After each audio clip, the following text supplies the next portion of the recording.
다음으로 두 번째 이슈 넘어가 보도록 할까요? 두 번째 이슈는 좀 이제 오랜만에 새롭게 보는 종목이 등장을 해줬더라고요. 함께 보실까요? 예.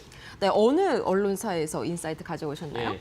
롯데 바이오로스를 상대로 이제 블룸버그가 인터뷰를 했습니다. 사실은 이제 롯데 바이오로스가 그렇게 대단한 기업이 아닌데도 불구하고 그러니까 우리가 알려지기에도 생소한 기업인데도 불구하고 블룸버그가 인터뷰를 했다는 사실은 롯데 바이오로스 입장에서 엄청난 호재죠. 동시에 롯데 바이오로스가 그만큼 또 중요한 기업일 수 있으니까 우리가 한 번쯤 생각해볼 필요가 있겠다라고 해서 가져왔습니다. 네, 한번 자세한 내용 보면서 이야기를 나눠볼까요? 이 롯데 바이오로직스가 탈중국 수요를 공략한다고 하는데 뭐 비단 미국이요, 반도체뿐만 아니라 이 제약 쪽에서도 탈중국 흐름을 좀 보이고 있다, 이런 이야기인가요? 예, 그렇죠. 그러니까 탈중국화라는 건 코로나에서 생긴 전 세계 각국의 제조업체들이 특별히 애플을 갖다가 이제 대변해서 아니 더 이상 중국에다가 공장을 지으면 난리가 나겠구나. 왜냐면 코로나 때 시진핑 주석이 어떻게 했습니까? 봉쇄시켰죠. 네. 그러니까 아예 사람들을 왔다 갔다 못하게 되다 보니까 공장을 갖다 가동할 수 없네요. 공장 가동 못하면 생산할 수 없고 그래서 너무 위험 부담을 느껴가지고 탈중국화를 갖다가 기치를 내걸게 됐습니다. 여기에 또 트럼프 정부가 들어서면서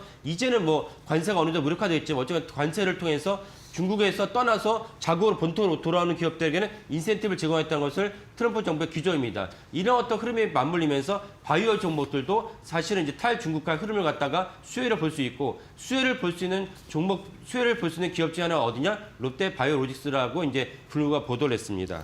네, 근데 이 삼성 바이오로직스도 아니고 롯데 바이오로직스라고 하면은 좀 국내에 또 생소하게 들리는 분들이 계실 것 같습니다. 정확하게 어떤 일을 하는 기업인지 좀 설명 좀 해주시죠. 예, 롯데그룹이 2022년에 설립을 했습니다. 그래서 바이오로직스가 삼성 바이오로직스랑 사명이 유사하지 않습니까? 그래서 삼성 바이오로직스도 유사한 기업이 유사한 측면이 있습니다. 그래서 CDMO라고 해서 CDMO 쉽게 말하면 무엇이냐? 해당 어떤 제약사가 우리가 이런 것들 갖다 만들어줘 하면 그 만들어진 거 위탁 생산해주고 또는 임상하는데 비용이 많이 듭니다. 뭐 임상 3상 같은 경우는 빅파마 같은 경우는 한 1조 원 정도 비용이 많이 들거든요. 그래서 임상의 일부를 갖다가 또 대응해 주는 것도 그 CDMO의 일부이기도 합니다. 그래서 이런 삼성 바이오로스의 비즈니스 모델과 유사하고 이름에서 알다시피 롯데그룹도 삼바가 성공을 보면서 우리도 그럼 바이오로 가보자라고 설립한 기업이 롯데 바이오로직스입니다. 근데 또 하나 중요한 점이 무엇이냐? 네. 롯데 바이오로스의 공동 대표이사 중에 한 분이 누구시냐? 신유열 이제 신동빈 회장의 아들입니다. 결국 롯데그룹은 그 신격호, 신동빈, 신유열로 가기 때문에 신유열 사장이 롯데 바이오로스의 대표이사를 공동 대표이사를 맡고 있다는 뜻은 무엇이냐? 롯데그룹이 엄청난 투자를 하면서 매진하면서 롯데 바이오로스의 그 성공을 갖다가 역점을 둘 것이다. 그래서 롯데 바이오로스도 중요하게 여겨야 된다라고 말씀드리겠습니다. 지분 구조를 보면 롯데 주주가 80%, 롯데홀딩스가 20% 갖고 있습니다. 이 점도 결국 롯데그룹에서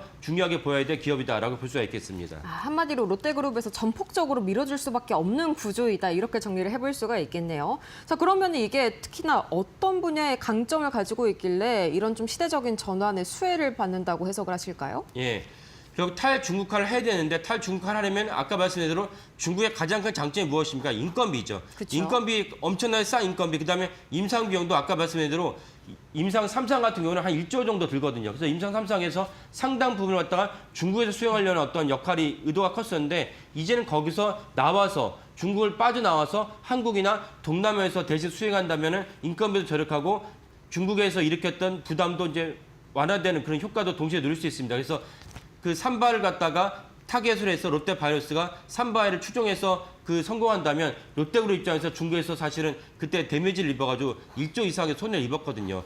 중국에서 입은 손해를 갖다가 다른 식으로 이제 반사익을 갖다가 얻을 수 있다면 롯데그룹 입장에서는 신유열 그 대표의 3세 승계도 원활하게 이루어진 동시에 새로운 매출도 일으킬 수 있는 두 마리 토끼를 잡을 수 있는 그런 모멘텀이라 할 수 있겠습니다. 네, 그러면은 이 롯데 바이오로직스 지금까지의 성과는 좀 어떻게 될까요? 뭐 다른 제약사들과의 협업 소식 같은 게 좀 있었을까요? 예, 작년에 이미 그 런던에 본사를 둔 오티모 파마, 보스턴 본사를 둔 아시모프와 파트너십을 체결하기도 했고요. 최근에도 일본 라쿠텐과 같이 동일하게 CDMO 분야를 갖다가 체결하기도 했습니다. 롯데그룹의 시작이 한국이 아니고 일본이라는 걸 다 알고 계시죠. 그래서 그쵸. 일본과도 엄청난 커넥션을 갖고 있고 일본의 네트워크도 짱짱합니다. 그런 점에서 롯데 바이오로스가 일본의 라쿠텐하고도 맺었다는 것은 일본에도 많은 어떤 빅파마들이 있습니다. 그런 빅파마들과 연계해서도 롯데 바이오로스가 그 매출과 영업이 올리기가 쉽다고 볼 수가 있고 또 하나 우리가 중요한 대목이 무엇이냐면 CDMO 시장이 작년에는 1,825억 달러였고 네. 2033년에는 3,230억 달러로 블룸버그가 전망했습니다. 거의 2배네요. 예, 네. CDMO 시장도 그만큼 크다. 그래서 어제 제가 말씀드렸지만 이 정도 규모라면 사실은 우리가 코스피를 이끌었다 반도체만큼의 시장 규모라고 볼 수 있겠습니다. 그래서 이런 시장의 거대 시장을 갖다가 우리나라 삼바도 뛰어들지만 또 당연히 셀트론도 있지만 롯데바이오로스도 뛰어들어서 시장에 먹거리를 갖다 우리가 가져온다면 한국의 또 다른 신수정 사업이라고 볼 수가 있겠습니다.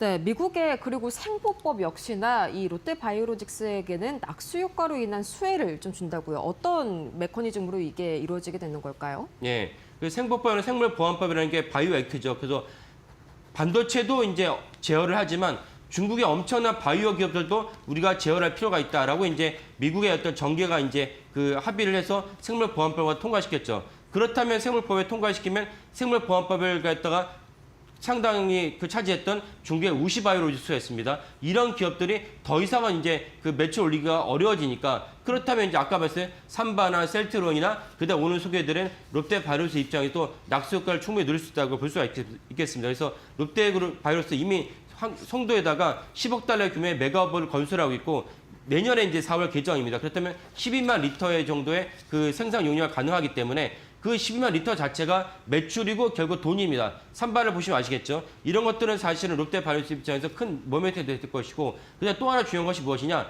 그 여러 가지 이제 블록버스터들이 특허를 갖다 영영하지 않습니다. 특허가 차례차례 만료가 된다면 복제약이 나올 것이고 복제약을 생산하는 것들은 결국 한국보다 동남아의 생산을 의뢰할 가능성이 높고 삼바를 대변해서 이미 많은 다국적 제약사들이 그 우리나라 송도에다가 의뢰를 했을 때 충분히 양질의 약을 갖다가 공급받을 수 있다는 걸 알고 있기 때문에 롯데바이오로스 입장에서는 이런 특허가 만료되는 것이 충분히 이제 수혜를 누릴 수 있는 여건이 마련됐다라고 볼 수가 있겠습니다.